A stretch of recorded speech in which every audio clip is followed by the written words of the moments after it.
When prices go down quickly, it's often called jaw-dropping. And when prices go up at a fair clip, it's usually referred to as breathtaking. Well, last week was more than breathtaking. It was more like heart-stopping as wheat prices accelerated north on the back of export bans from Russia and crop reports from Canada and around the Black Sea. Here's the Chicago price in recent times.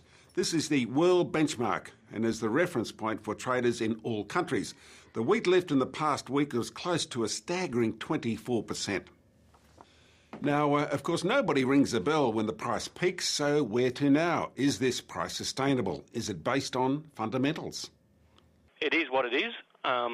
Russia and countries under its control about 20 to 30% of wheat exports in any 1 year, and certainly when you take such a chunk of wheat exports off the global market like that, the market will react. Notwithstanding the fact that there are solid grain stocks or wheat stocks in the reserve carried over from last season. That's Richard Koch from Pro Farmer. Let's check exactly what happened in Chicago. Wheat went up more than $1.50 a bushel. America is now expecting a substantial lift in wheat exports because of the Russian ban. And in sympathy, corn lifted 24 cents and soybeans also moved up with the bullish influence. And local wheat reacted to Chicago for two reasons. There's the obvious fundamental, but there's also great concern over the WA crop.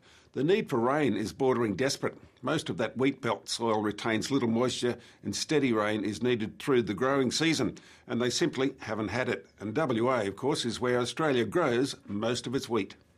Wheat for January can be locked in at $312 in the west and $299 on the east coast. Both prices went up at or close to $40 for the week.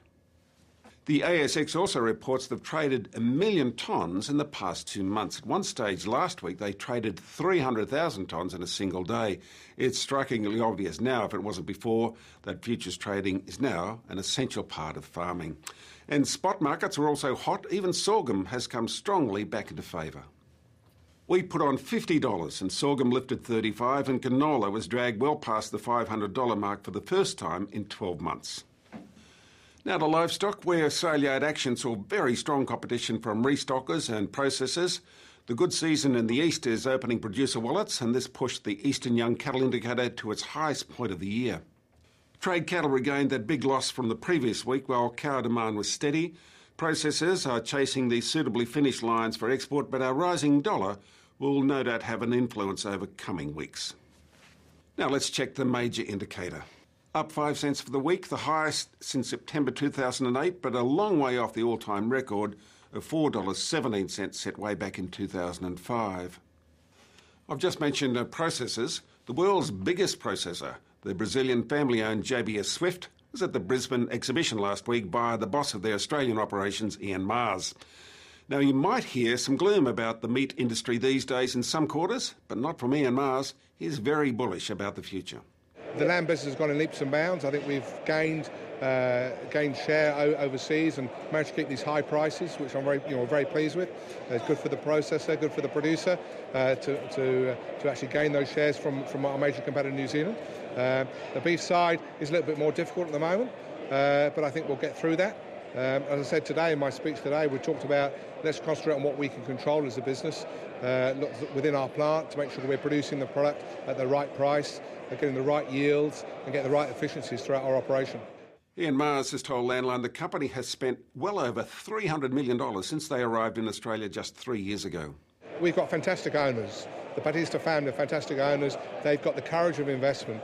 They are prepared to spend to save rather than spend to fix, and that's so important. A lot of businesses you spend to fix something. Well, we're actually spending money to save more, to actually on productivity, and that really is really very, very exciting because they've got that courage to do that.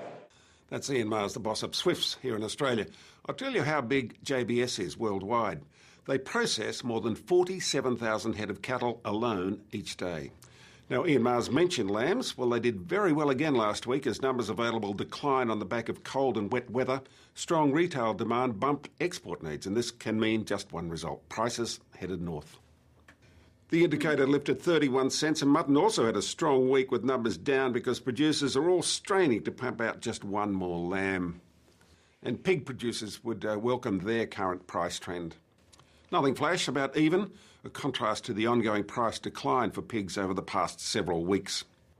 Dairy prices are falling. One analyst has called the drop rebalancing. Whatever the dressing up, it's still bad news for our dairy farmers. Here are the indicators. While prices are softening, the consolation is that they're still well above the prices for this time last year. Finally, to New York, where sugar and cotton faced contrasting outlooks. Cotton bounced on the back of news that those floods in China will cut that country's cotton production. China is the world's biggest cotton grower, and the flood impact could be as much as 15%. And sugar's march north stopped in its tracks with news of production ups in Brazil, India and Thailand. And the wool auctions resume next week. And that's the Landline prices.